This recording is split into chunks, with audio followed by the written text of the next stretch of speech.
Hello, everyone. Welcome to Chongbian's kitchen. Recently, this eggplant recipe has become very popular. At restaurants, one portion costs 38 yuan, but how much does it really cost to make it at home? Next, let's follow the video to see how to make it. First, prepare 3 fresh eggplants and cut off the stem. Then, use a peeler to remove the outer skin of the eggplant. The skin is a bit tough, and if not removed, it can affect the texture. After peeling, cut the eggplant into thick slices about 1 to 2 centimeters thick. You can cut it straight or at a diagonal, depending on your preference. Once done, place all the sliced eggplant into a large bowl. Pour in a spoonful of salt and a spoonful of white vinegar, then add enough water to fully cover the eggplant. Mix it with your hands and let it soak for 10 minutes. The salt and vinegar help prevent the eggplant from oxidizing and turning black. Set it aside for later use. Next, prepare the sauce.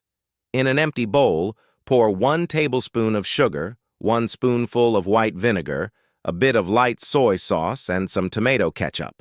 Finally, add a little water. Stir everything together until well combined, then set it aside. After soaking, rinse the eggplant again briefly. Grab a handful at a time and squeeze out the excess water, then transfer it to another basin. Add a spoonful of starch and mix it by hand so the eggplant pieces are evenly coated. If you don't have cornstarch, you can use sweet potato starch or potato starch instead. This is the first starch coating. We'll add a second layer later to make the coating more even and help absorb excess moisture. In the end, the eggplant should be coated without sticking together. Just like in the video, set it aside. Now heat a pan and pour in a generous amount of cooking oil.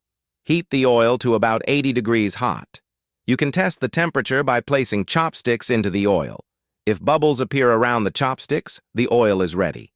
Carefully add the eggplant pieces into the hot oil. Don't rush to flip them right away. Let them fry for about 30 seconds until the surface sets. Then use a spoon to turn them over so they cook evenly. I've already shared over 100 home-cooked dishes, and I still haven't received your like.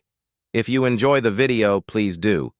Thank you very much for your support. Turn the heat to high and fry the eggplant for 3 to 5 minutes until golden brown and crispy. Then remove them from the oil and place them on a plate for later use. Next, pour the prepared sauce into the pan and turn on the heat. Cook the sauce while stirring continuously to prevent it from overflowing. Cook until the sauce begins to bubble and thickens, just like in the video. Then pour in the fried eggplant and stir quickly to coat every piece in the sweet and sour sauce. Don't stir fry too long, or the eggplant will lose its crispiness. Just coat it well, then turn off the heat. Transfer the dish to a plate, sprinkle with some black sesame seeds, and it's ready to enjoy. This method makes the eggplant crispy on the outside and sweet and sour on the inside. Both adults and children will love it. Even when it cools down, it stays crispy. Okay, if you like it, give it a try. See you next time.